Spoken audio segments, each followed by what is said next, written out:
नमस्कार, आप देख रहे हैं सत्ता की परख। लोकसभा चुनाव शांतिपूर्ण ढंग से संपन्न होने पर चुनाव आयुक्त राजीव कुमार ने मतदान में भाग लेने वाले मतदाताओं को अभिनंदन किया।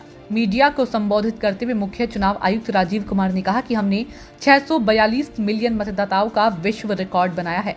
यह सभी G7 देशों के मतदाताओं का 1.5 गुना और यूरोपीय संघ के 27 देशों के मतदाताओं का 2.5 गुना है। चुनाव कर्मियों के सावधानी पूर्वक और सतर्कता पूर्वक किए गए काम की वजह से हमने कम पुनर्मतदान सुनिश्चित किए।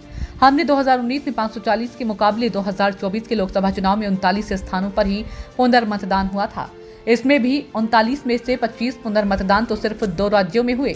देश भर के न्यूज चैनलों के एग्जिट पोल में देश में तीसरी बार मोदी सरकार आने पर मोहर लगाई है, तो वहीं कांग्रेस पार्टी की वरिष्ठ नेता और राज्यसभा सांसद सोनिया गांधी ने नतीजे से एक दिन पहले चुप्पी तोड़ते हुए कहा कि चौंकाने वाले नतीजों का इंतजार करें। विपक्षी गठबंधन इंडिया एग्जिट पोल्स को फर्जी बताते हुए 295 प्लस सीटें आने और सरकार बनने का दावा किया। उधर शिवसेना के नेता संजय राउत ने कहा कि चुनाव आयोग के बारे में लोगों के मन में बहुत शंकाएं हैं। चुनाव आयोग एक निष्पक्ष संस्था है, लेकिन जिस तरह से बार बार विपक्षी दलों को जाकर चुनाव आयोग के आगे हाथ जोड़ना पड़ता है, कुछ बातें सामने लानी पड़ती है। चुनाव आयोग सुना अनसुना करती है, ये निष्पक्ष संस्था के लक्षण नहीं है।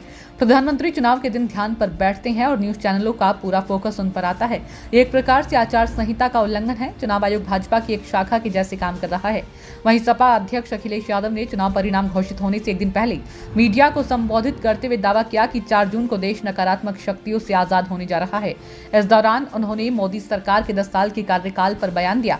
मुद्दों के सारे मोदी सरकार के कार्यकाल पर सवाल उठाए। अखिलेश यादव ने कहा कि भाजपा के झूठे राष्ट्रवाद ने देश को नुकसान पहुंचाया, सामाजिक रूप से देश का सौहार्द बिगाड़ा, भाईचारा खत्म किया, जाति के खिलाफ जाति और संप्रदाय के खिलाफ संप्रदायों को लड़वाया, संविधान द्वारा दी गई आरक्षण को साजिशन खत्म करने की कोशिश की गई, बेरोजगारों से छल किया, पेपर लीक कराए, देश के लिए आगे बढ़कर लड़ने वालों के लिए अपने मंत्रियों से जानबूझकर अपशब्द कहलवाए, मणिपुर हाथरस महिला पहलवान, पिछड़े, दलित, अल्पसंख्यक और आदिवासियों के खिलाफ अत्याचार और सबसे खराब व्यवहार किए जाने का रिकॉर्ड बनाया। उधर एनडीए गठबंधन में शामिल सुभाषपा के अध्यक्ष और यूपी के कैबिनेट मंत्री ओम प्रकाश राजभर ने विपक्ष पर निशाना साधते हुए कहा कि लोकसभा चुनाव के नतीजे से पहले एग्जिट पोल के आंकड़े आ गए हैं। एग्जिट पोल ने दावा क्या कि देश में तीसरी बार एनडीए की सरकार बन रही है। इसे लेकर ओपी राजभर ने कहा कि मछलियों की तरह विपक्ष फड़फड़ा रहा है। अगर एग्जिट पोल के आंकड़ों को देखें तो उत्तर प्रदेश में एनडीए को 62 से 68 सीटें मिल सकती है। उन्होंने कहा कि जब केंद्र और राज्य में विपक्ष की सरकार थी तब गोदामों में अनाज सड़ता था, लेकिन अब मोदी सरकार में यही अनाज 80 करोड़ जनता तक पहुंचाया जा रहा है।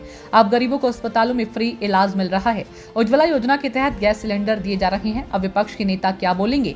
उन्होंने आगे कहा कि जब तालाब में पानी सूखता है तो मछलियां बहुत फड़फड़ाती हैं। उसी तरह कांग्रेस, सपा और बसपा सूख रही है और अब वे छटपटा और फड़फड़ा रही हैं।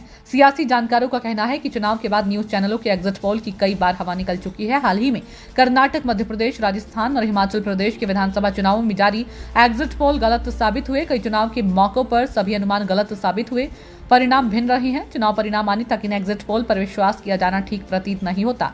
सत्ता की परख के लिए अवधेश कुमार सिंह की रिपोर्ट।